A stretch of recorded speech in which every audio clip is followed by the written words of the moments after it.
이르시되 너는 내 아들이라 오늘 내가 너를 낳았도다. 아멘.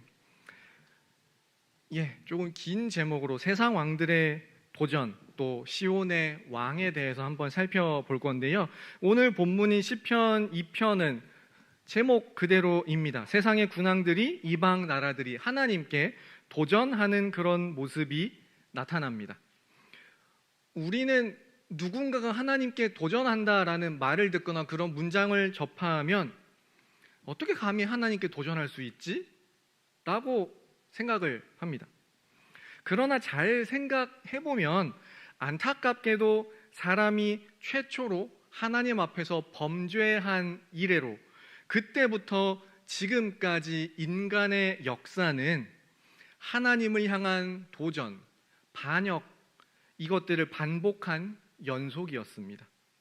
가인이 동생 아벨을 죽인 후 내 아우 아벨이 어디 있느냐라는 하나님의 질문에 가인은 회개하는 대신 내가 알지 못하나이다, 내가 내 아우를 지키는 자입니까? 라며 거짓을 고하고 하나님께 도전했습니다.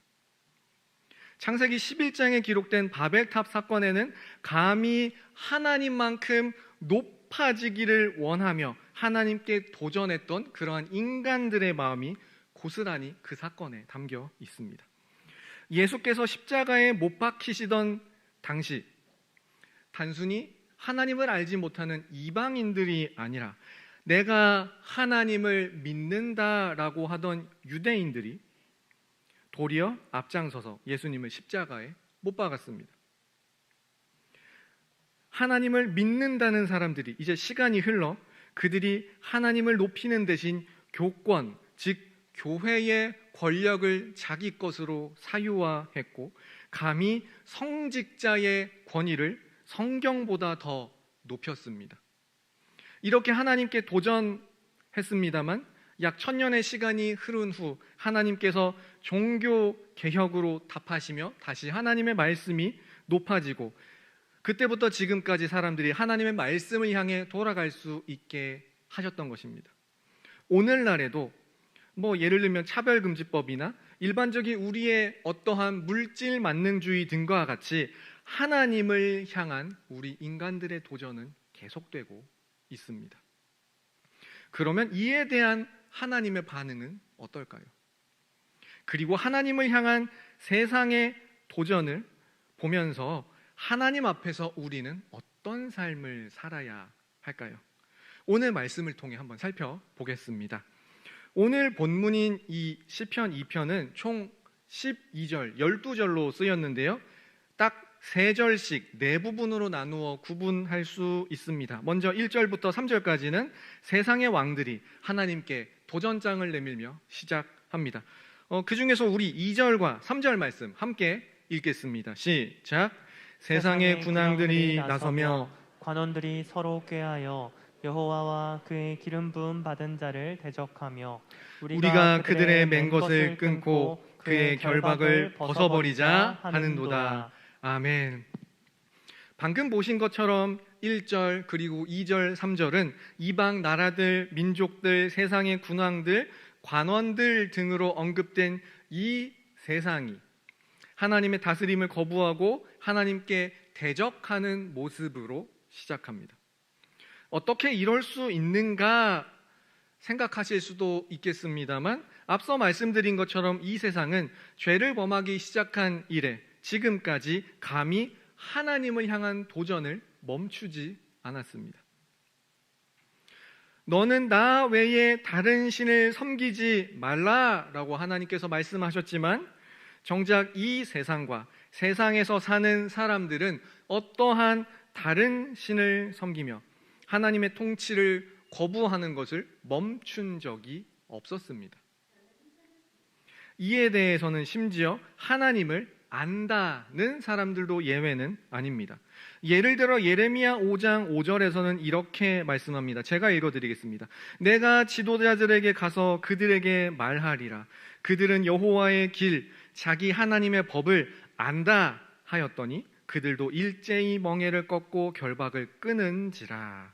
이렇게 말씀합니다. 내가 하나님을 안다라는 사람들이 도리어 하나님의 통치를 거부하고 하나님께서 우리에게 주신 멍에를 꺾겠다, 그것은 결박이다, 결박을 끊자라고 그렇게 이야기들을 하는 겁니다. 그러면 자신을 향해 도전하는 이 세상에 대해 하나님께서는 어떻게 반응을 하실까요? 4절에 보시면 주께서 그들을 비웃으시리로다. 5절에서도 분을 바라며 노하사 그들을 놀라게 한다 말씀하시고요. 그 다음 문단입니다만 9절에서도 내가 철장으로 그들을 깨뜨리며 질그릇같이 부수리라 약속하셨습니다. 하나님께 도전하는 세상의 문화로 인해 때로는 억울하고 안타깝고 혹시 하나님이 과연 살아계시는 게 맞나? 그런 생각이 드시나요? 시편은 말 그대로 시라는 특성상 내용이 짧습니다. 짧게 압축되어 있어서 이러저러한 많은 것을 말할 수는 없습니다만 한마디로 표현하면 하나님께서는 자신에게 도전한 그 세상을 향해 오히려 비웃으신다고 합니다. 하나님의 때에 질그릇같이 부수겠다, 심판하시겠다라고 말씀하십니다. 그래서 시편 1편 5절에서도 이렇게 단호하게 선언합니다. 시편 1편 5절 말씀 함께 읽겠습니다. 시작. 그러므로 악인들은 심판을 견디지 못하며 죄인들이 의인들의 모임에 들지 못하리로다. 아멘. 악인들은 심판을 견딜 수 없다라고 단호하게 선언합니다. 하나님께서는 이런 하나님의 심판, 그리고 반대로 하나님께로 더 가까이 나아가는 자들의 구원, 이 두 가지 모두를 이루실 왕을 거룩한 산 시온에 세운다라고 약속을 하셨습니다. 단순히 세상을 비웃는 것으로만 그치지 않고 세상에 대한 심판, 또 반대로 하나님을 믿고 의지하는 자들에 대한 구원까지 모두 다 이루겠다. 이것을 이룰 왕을 약속하셨습니다. 이 시온의 왕은 과연 누구일까요? 우리 7절 말씀 함께 읽겠습니다. 시작. 내가 여호와의 명령을 전하노라. 여호와께서 내게 이르시되 너는 내 아들이라. 오늘 내가 너를 낳았도다. 아멘.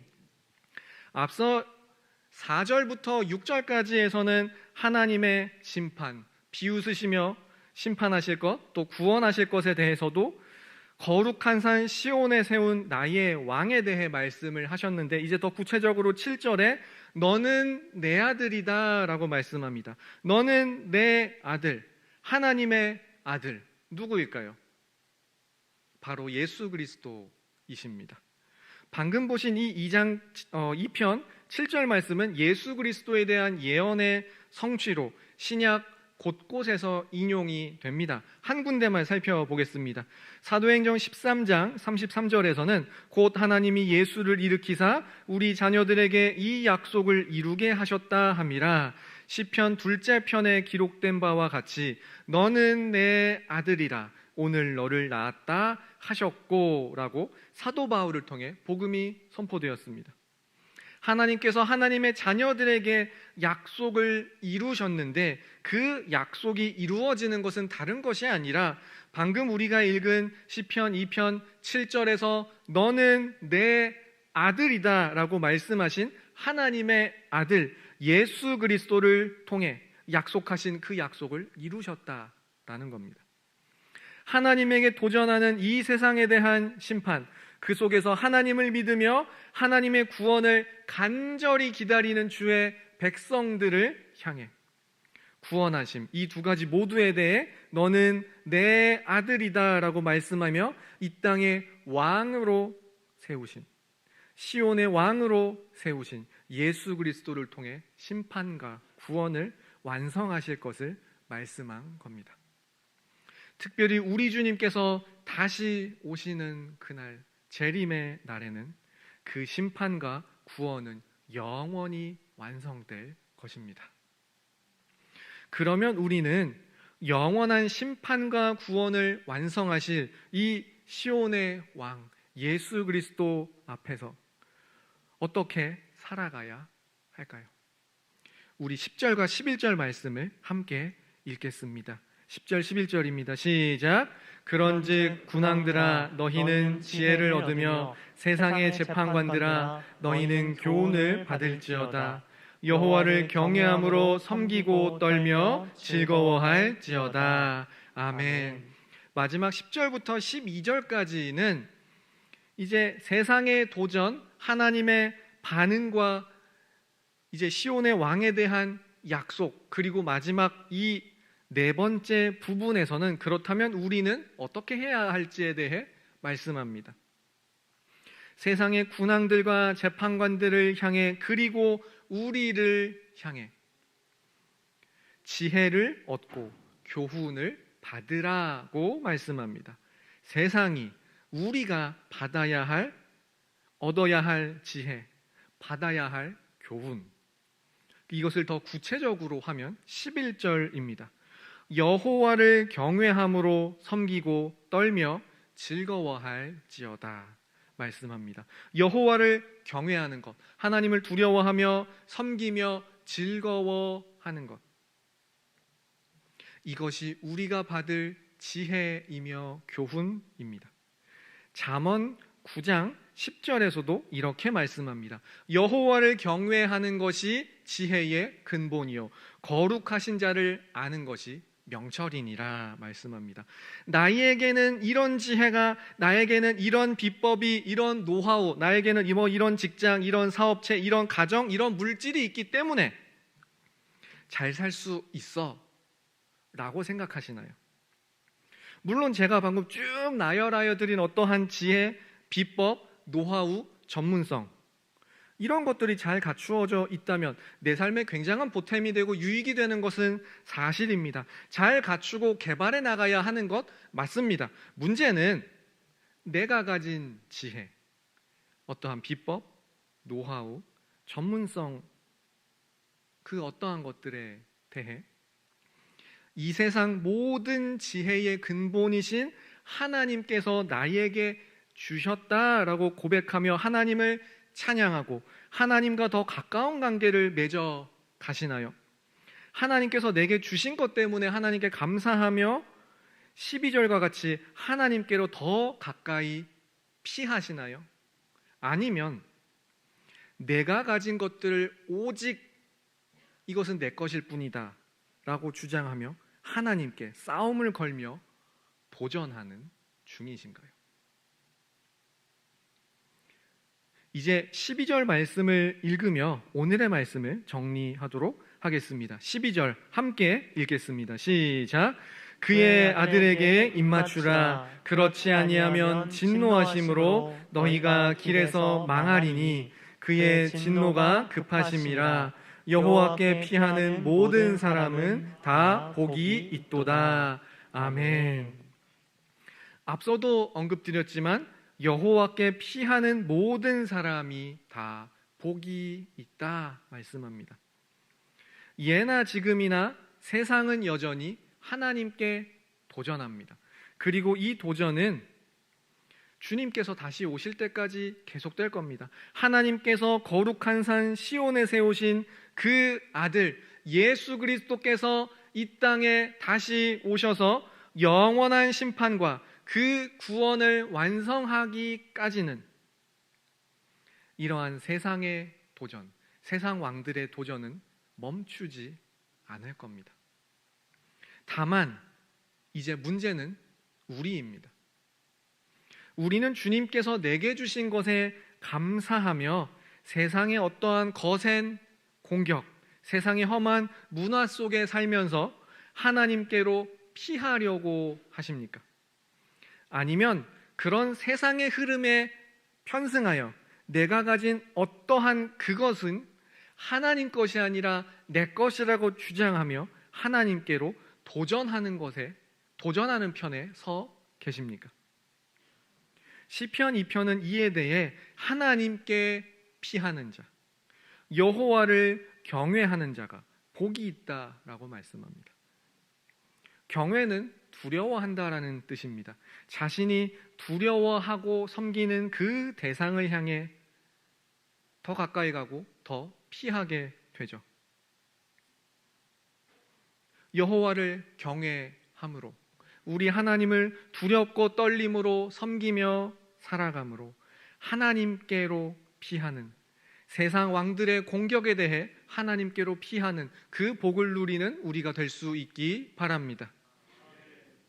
시편 2편은 이처럼 하나님께 피하는 자가, 여호와를 경외하는 자가 복이 있다라는 것으로 본 시편을 마무리합니다. 우리가 비록 이처럼 험한 세상의 물결 속에서 살아가고 있지만 나를 위해 이 땅에 오신 하나님의 아들, 시온의 왕 예수 그리스도께로 피할 때 우리는 우리를 위해 예비해 두신 그 구원의 복을 누리게 될 줄로 믿습니다. 우리가 세상에 살아가고 있지만 세상 속에 살면서도 세상에 휩쓸려 사는 대신 예수 그리스도께로 피하는 그러한 우리가 될 수 있기를 소망합니다.